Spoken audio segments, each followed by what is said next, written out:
Ma da un controllo di due soggetti appiedati che gravitavano in una zona sottoposta all'attenzione del controllo appunto delle volanti e successivi verifiche all'interno dell'autovettura utilizzata da questi si è arrivati a trovare tre contenitori di materiale plastico contenenti un liquido, quindi un primo controllo poteva sembrare un liquido lecitamente detenuto, in realtà si trattava di un pericoloso allucinogeno, il DMT, che ha dei potenti effetti sulla psiche dell'essere umano.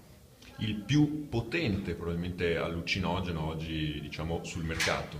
Sì, tradizionalmente la letteratura scientifica parla di questo allucinogeno come il più potente. Sicuramente il più conosciuto e gli effetti anche di questi perché utilizzati nel recente passato era l'LSD, ma il DMT ha sicuramente, di origine anche vegetale, ha sicuramente degli effetti devastanti e sicuramente per alcuni è considerato il più potente. Può avere anche effetti permanenti, creare dei danni permanenti. Assolutamente, sì.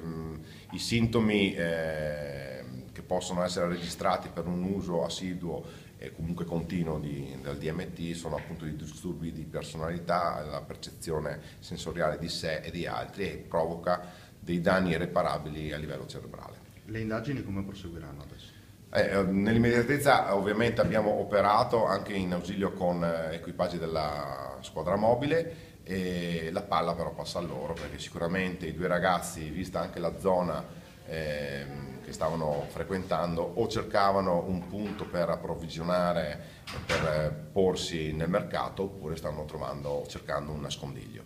Vista la giovane età dei due spacciatori, è probabile che fossero altrettanto giovani anche i destinatari, i possibili clienti? Sì, questa è una supposizione che stiamo facendo anche noi, ovviamente i riscontri investigativi condotti dalla squadra mobile saranno sicuramente più efficaci. Riteniamo che comunque sia la giovane età dei due soggetti controllati e denunciati ai sensi dell'articolo 73 del testo sugli stupefacenti che il prodotto utilizzato, l'allucinogeno, quindi di per sé uno stupefacente tendente all'evasione, al bad trip come chiamano adesso, cioè il viaggio di estraneazione, possa indurre che i soggetti contattati, i soggetti utilizzatori finali fossero della medesima età, quindi molto giovani.